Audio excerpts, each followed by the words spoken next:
Join किया है general retired गुलाम मुस्तफ़ा मुमताज़ दफ़ाई तजिया निगार हैं। बहुत शुक्रिया जल साहब, आपने हमें वक्त दिया। जल साहब, आज ज़रा एक और ज़रा मुख्तलिफ मौजू से आपसे बात करते हैं। एक ज़माने में हम कापी राइट्स की बात करते थे, पेटेंट्स की बात करते थे।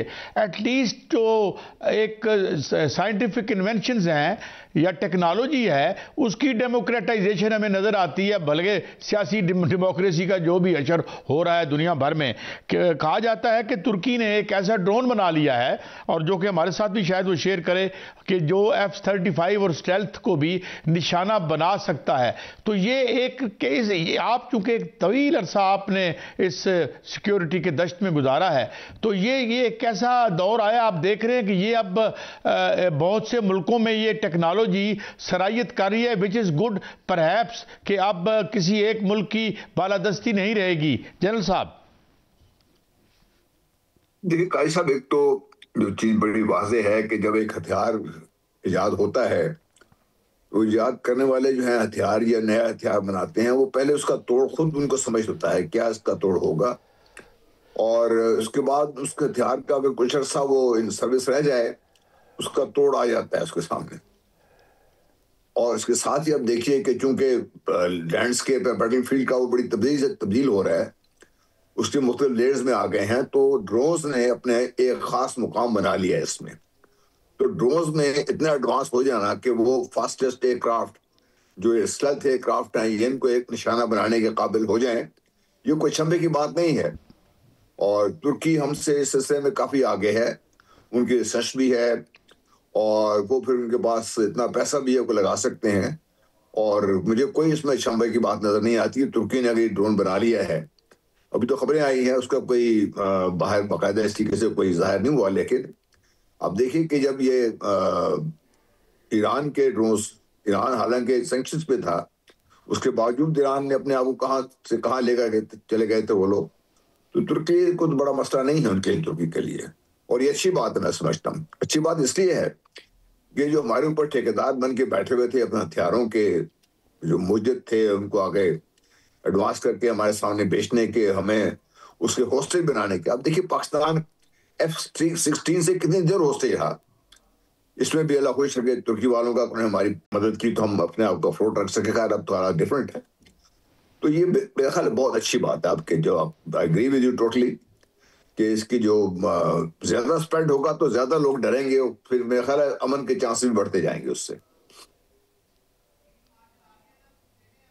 बिल्कुल। अच्छा, हमारे साथ अरशद मलिक साहब, thank you very much. Arshad Malik साहब, ये अभी आपने जल साहब को सुना कि ये जो एक kind of the democratisation of military technology है, इसको तो हम ज़ाहिर है हम इसको कर रहे हैं, इसको वेलकम करते हैं। तो अब मेरा आपसे सवाल ये है अरशद मलिक साहब, कि अब ये जो ड्रोन बना है, और इसमें हम भी बहुत इसमें गैर है, हम तो खैर वॉर थिएटर में हमने अपनी कैपेबिलिटीज़ क्वाइट रिसेंटली हमने शो की हैं। तो ये ड्रोन जो है, अब ये आइंदा का जो वॉरफेयर है, ये ड्रोन जिस हमने रशिया के अंदर डीप हमला देखा यूक्रेन का, और उसे स्टन कर दिया, तो आने वाले दिनों में अब वारफेयर अगर होगा, जो कि हमें लगता है कि अमन तो नजर कहीं आ नहीं रहा, तो अब drones are going to play a major role in the जो वार फ्यूचर में होंगी। अरशद मलिक साहब जी, बिस्मिल्लाह रहमान रहीम। साहब बहुत शुक्रिया। It's an honour to be with General Mustafa, जो बड़े काबिल और हमारे उस्तादों में। जो बात आपने की बिल्कुल ठीक बात कर रहे हैं, लेकिन मैं एक एहतराम के साथ ये बात कहना चाहूंगा कि आप आइंदा आने वाले जो भी कॉन्फ्लिक्ट्स होंगे, उस पर किसी एक पे इन्हिसार नहीं कर सकते। आज ड्रोन की बात इसलिए हो रही है कि बहुत रिसर्च के बाद ये देखा गया कि जो ड्रोन टेक्नोलॉजी की इंट्रोडक्शन होती है, वो इकोनॉमिकल है, इफेक्टिव है, उसकी रीच बहुत ज्यादा है, और इसकी इंपैक्ट ज्यादा आना शुरू हो गया था। अब जो टर्किश ने डेमोन्स्ट्रेशन किया है, ये एक नई बात है, लेकिन मैं आपको एक ये बात वाज़ेह कर दूं कि ये कोई नई बात शायद अवाम या आम लोगों के लिए तो हो, बट जो मिलिट्री प्लानर्स हैं, जो मिलिट्री एक्सपर्ट्स हैं, वो जो ड्रोन टेक्नोलॉजी की यूटिलाइजेशन है, वो आइंदा किसी कॉन्फ्लिक्ट में जब आपके सामने आएगी तो आप शर्मसार रह जाएंगे कि इसके अंदर बहुत इनोवेशन आ चुकी है। इसके अंदर नो मोर कि ये सिर्फ सर्वेलेंस के लिए इस्तेमाल होगा, इंटेलिजेंस के लिए इस्तेमाल होगा, बल्कि और ना सिर्फ ये कि ये छोटे पैमाने पे टारगेट्स को एंगेज करेगा, एरियल टारगेट के साथ साथ ये पूरी फिजा में इस तरह से इसका प्लानिंग होगी कि जिस तरह के एक बैटलफील्ड, एरियल बैटलफील्ड को आप प्लान करते हैं, इसी तरह ड्रोन टेक्नोलॉजी की जो एम्प्लॉयमेंट है और जो मिशन है और जो उसकी स्ट्रेटेजी है, वो खदोखाल इस वक्त बन चुके हैं। और ये भी एक बात याद रखिए, जैसे जनरल साहब ने फरमाया कि हर चीज का काउंटर होता है। और एक और इसी में एक बात याद रखिए कि जब आप किसी चीज को डेमोस्ट्रेट करते हैं तो उसकी असल और जो टेक्नोलॉजी होती है वो अभी तक मख्फी होती है।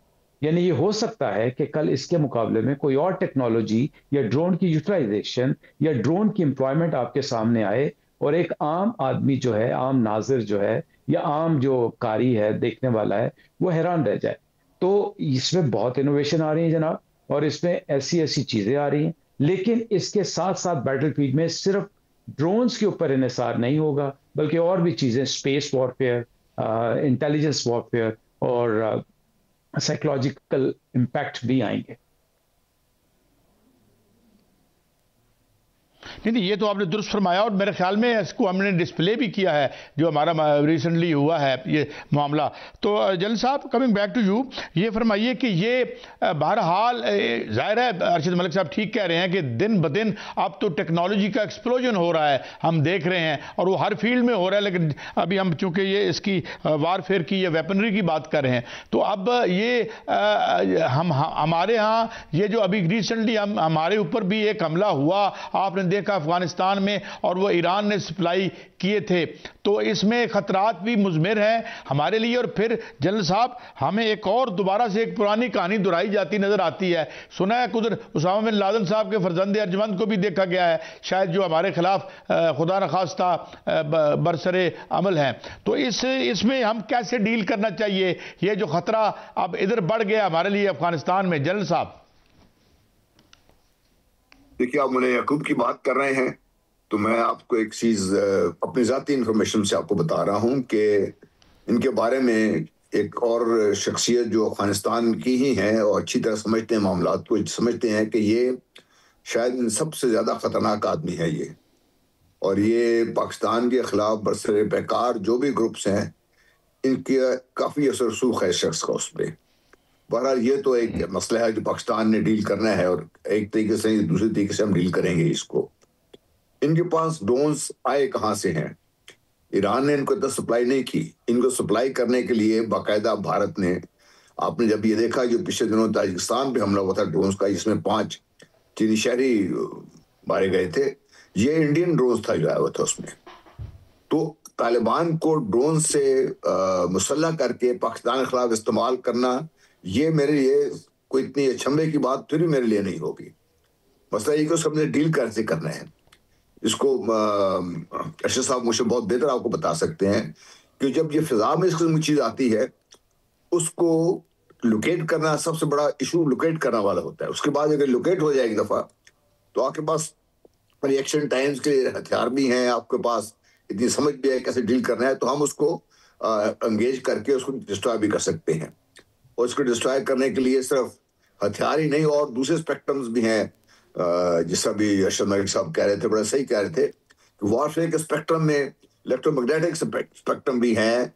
इसको मतलब अगर ये कंप्यूटर से चल रहा है तो कंप्यूटर का अपना भी एक वीकनेसेस हैं। तो ये पाकिस्तान के पास ये नो हाउ भी है, और पाकिस्तान के पास ये अंडरस्टैंडिंग भी है, और इसमें must credit our air force, इन्होंने बहुत बड़ा काम किया है इसमें, हमारी एयर फोर्स ने। और वो इस वक्त इस हैसियत में है कि अगर ये खतरा पाकिस्तान के लिए नजर आएगा तो उसको डील भी कर सकते हैं, और फिर उसको एट सोर्स जाकर भी नुकसान पहुंचाया जा सकता है।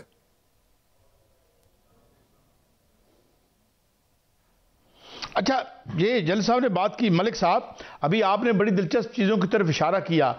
अब हम तो पहले जब हम ये देखते थे फिल्में जो साइंस की बनाई जाती हैं, ये फरमाइए कि अब ये जो आने वाली जंगें, जिस तरह आपने फरमाया कि जिस तरह और भी बहुत सी चीज़ें बन रही हैं, तो पहले हम कहा करते थे, आज से 2, 4, 5 साल पहले जब डेस्कटॉप रेलेवेंट था, अब तो पाम टॉप आ गए हैं। तो ये अब पाम टॉप से जो है फ्यूचर की लड़ाइयाँ होंगी, जैसे हम साइंस फिक्शन में देखा करते थे। अरशद मलिक साहब देखें, जो आइंदा की जंग है वो बड़ी मुख्तलिफ जंग होगी, और ये मैं बात आपको, जैसे जनरल साहब ने फरमाया, इसी को आगे लेके बढ़ूंगा कि जो वॉर स्पेक्ट्रम है इसकी अब को बाउंड्रीज नहीं रह गई। वो बाउंड्रीज जो हमारे ख्याल में किसी जमाने में दो जहाज आके लड़ते थे, जब टैंकों की लड़ाई होती थी, ये उससे बहुत आगे जा चुकी है, एक बात। दूसरी बात, आज की जो जंग है, जो अल्हम्दुलिल्लाह अल्हम्दुलिल्लाह अल्लाह की मेहरबानी से जो पाकिस्तान एयरफोर्स ने पिछले इनकाउंटर में भी साबित किया, वो है सरप्राइज के ऊपर मबनी। अगर आज हम लोगों को, हम फौजियों को आप जब बुला के बिठाते हैं तो आप ये एक्सपेक्ट करते हैं कि वो एक आम नाजिर के लिए कुछ ऐसी चीजें बताएं जो कि चीजों को रिवील कर दे। तो इसलिए हमारे लिए बड़ा मुश्किल होता है कि हम अपने आप को कन्फाइन करें। मैं आपको ये बता सकता हूं कि दो चीजें याद रखिएगा, एक है सरप्राइज, दूसरा सोल्यूशन है इंडिजनाइजेशन का। ये भी याद रखें कि जब भी कोई मुल्क आपको अपनी टेक्नोलॉजी देता है तो वो टेक्नोलॉजी उसके लिए मैं कम से कम अमेरिका, चाइना और फ्रांस की हद तक बहुत अच्छी तरह वाकिफ हूं, वो उनके लिए उससे कोई 2 से 3 स्टेप आगे जा चुके होते हैं और फिर उसको वो कंट्रोल करते हैं। फिर उस टेक्नोलॉजी के दे के एक और साथ में बात आती है, वो आपसे कुछ शराइत बनवाते हैं। सो आज की जो जंग है उसमें, जैसे सर ने कहा था कि अब बहुत अरसा हम F-16 से स्लेव रहे, तो अब वो बात आ गई है जिसमें आपको इंडिजनाइजेशन पे जाना पड़ेगा। आपको इंडिजनाइजेशन में ऐसी ऐसी चीजें इनोवेशन के थ्रू, एआई के थ्रू और अपनी एक्सरसाइजेस के थ्रू लानी पड़ेंगी जो कि एनिमी के लिए एक बहुत बड़ा सरप्राइज होगा। और लास्ट बात मैं ये कहूंगा, ये आज के दौर में जिस तरफ आपने इशारा किया, जो रोमानवी दास्तानें थी, तो आज अगर कोई आपको कोई दास्तान जंग के सिलसिले में सुनाता है तो उसको यकीन कर लें, उस पर बिलीव कर लें और उसको काउंटर करने का सोच लें, वरना ये सब कुछ मुमकिन है।